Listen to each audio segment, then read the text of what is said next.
Hello, dear educators. Welcome back to another episode of Bala and Bala Perspectives on Education.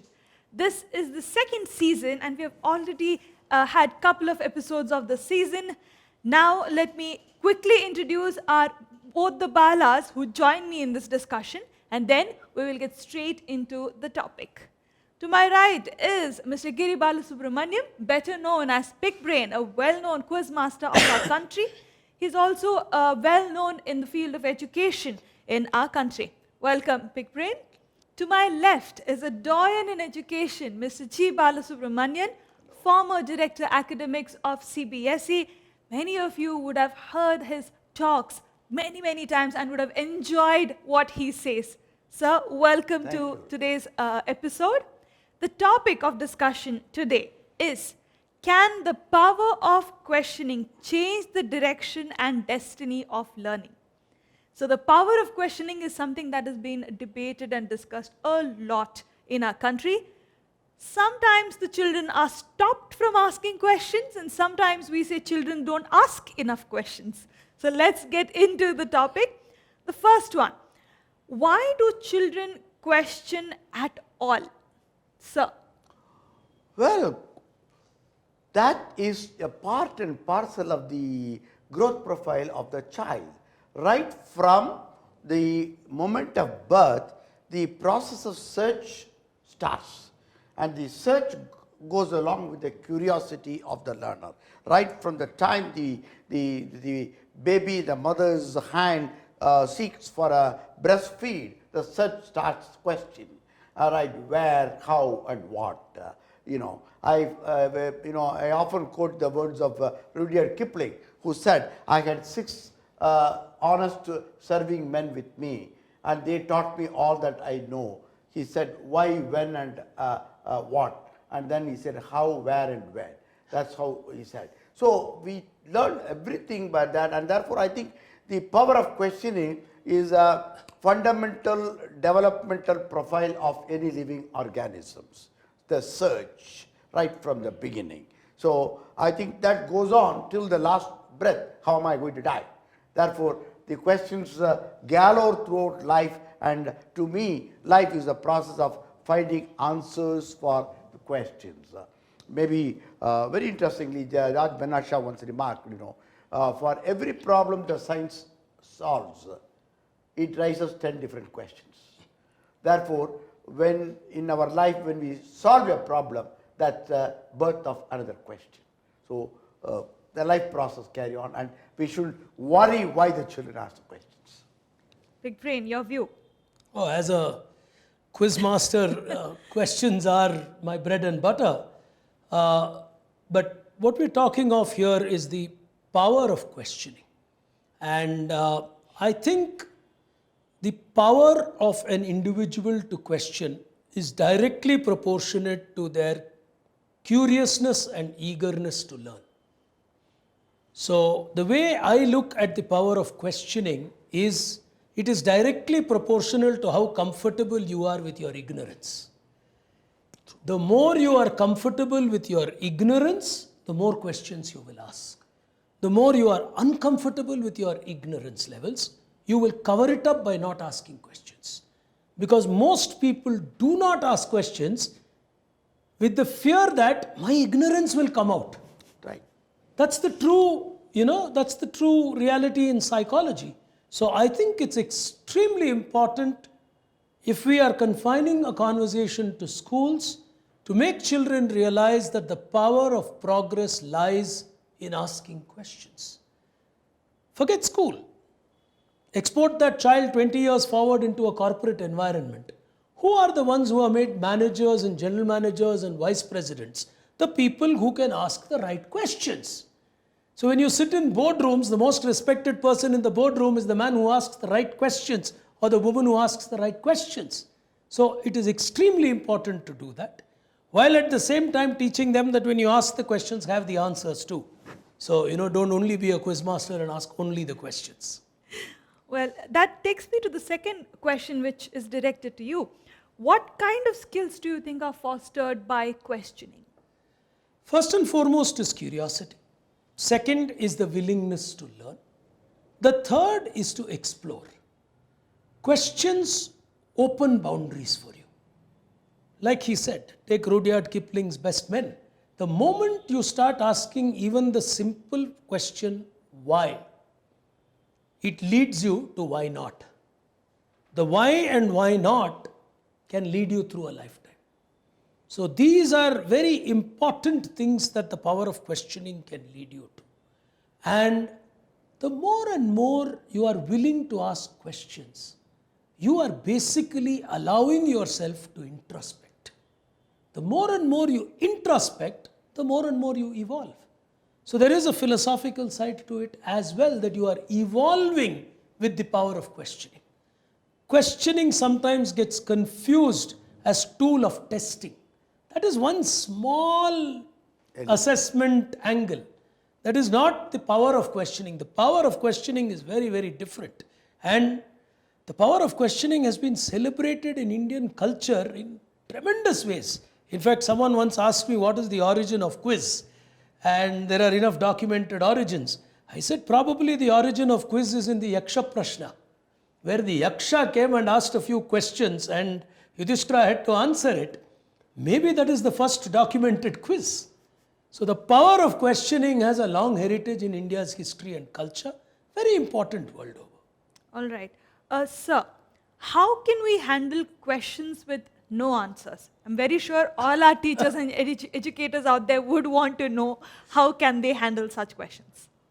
By simple admission, I don't know what's the answer.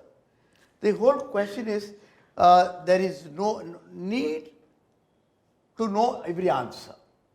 Because we are in a world which is absolutely changing every minute, every second. So, what was an answer to a question 10 years before may not be the right answer at this particular point of time. The very term science tells you that all facts need to be questioned. No fact is eternal, right? The whole philosophy evolved on questioning. As he rightly pointed about the Yaksha Prashna question, if you look into all Upanishads, they are all based on question answer between the teacher and the child. And there are many incidents over there where the teacher says, go and search for it, right?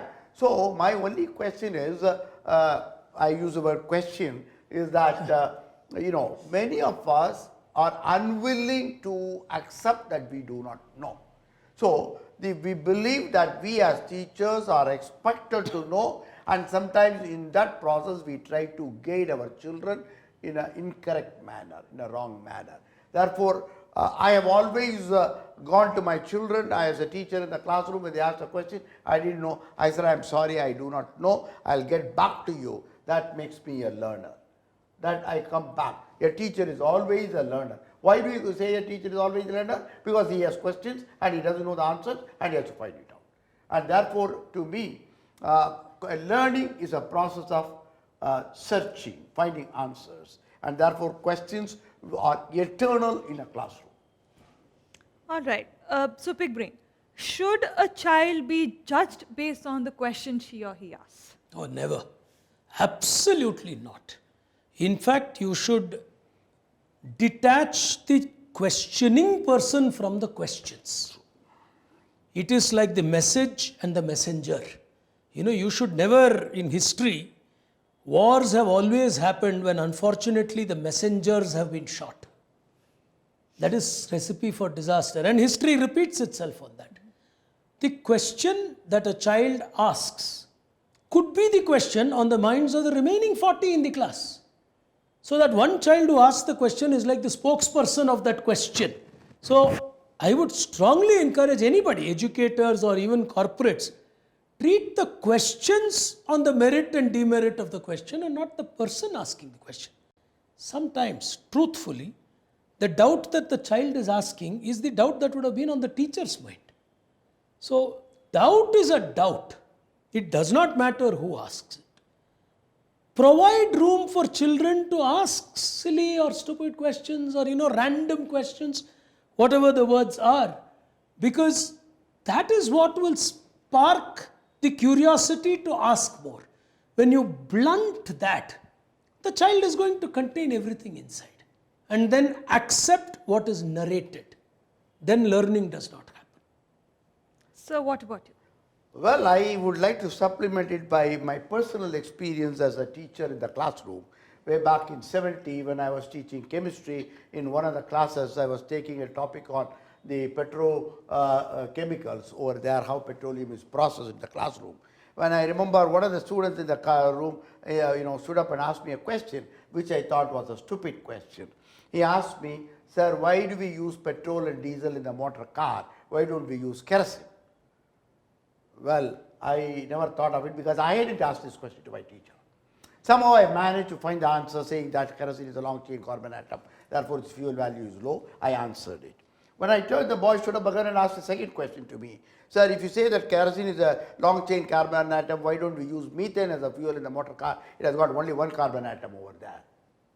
I was upset because I don't know the answer. I have never thought on that. And I said, "Don't ask stupid questions, sit down over there." Somehow the situation went off. But today when I go to Delhi and I see a number of buses going on CNG, which is based on methane and butane and all that, I thought he was a genius and I was an idiot. Right? Therefore, a question which doesn't have a right answer or no answer probably becomes a fact of life in the later days. And therefore, we have absolutely no business to condemn the children, ignore the children, and put them down because we don't know the answer. All right. You have already touched upon this in your previous answer. And with no disrespect meant to anybody, most of us teachers have made this comment saying that is a silly question. We have made that comment to our children. So I want to ask today, is there something called as a silly question? Oh, today's silly question is tomorrow's invention. That's the way I look at it. Sir answered it. I mean, profound way. I mean, for a doyen of education like him to say, I felt like an idiot. I mean, and in retrospect, that is humility. But what he is saying is reality. There was a boy in that class who had the vision to ask that question. Because it is not in our realm of understanding, we are dismissive by using an adjective called silly or stupid. So it is nothing but a conformist attitude that we tend to take. That is all that is there to it. So I personally think we should allow it and we should say that's an imaginative answer. Or we should say that is very creative, but for now let us stick to what we understand. So teachers should deal with this, but not blunt a thinking child. We are only judging the output statement of the child, but not the curious process which made the child arrive at that stupidity. The child has actually been very creative to come up with something wrong, even if we think it is wrong. So I think it stems innovation, it stems creativity, it stems people who can break status quo. And we need more of those. Sir. Well, I always believe that for a question, there are several answers because perceptions vary. For, there are a number of anecdotes in life. For example, there is an anecdote relating to Niels Bohr. When he was a student in the classroom, he was asked a question, how would you measure the height of a building using a barometer? And probably he wrote the answer, the teacher rejected it. And he found 6-7 different ways of finding the barometer over there, and he was a Nobel Prize winner at a later point of time. So my only question is, it is silly to say that's a silly question. Okay?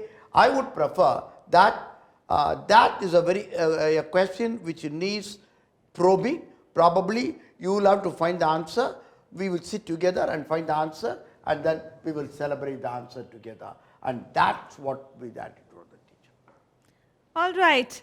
Dear educators, thank you so much for joining us in this episode of Bala and Bala Perspectives on Education. Remember, there is nothing called a silly question. And if you have questions on everything that we discuss, please write to us. I'm very sure both of them would be happy to address those questions of yours. Join us in the next episode. We will see you there.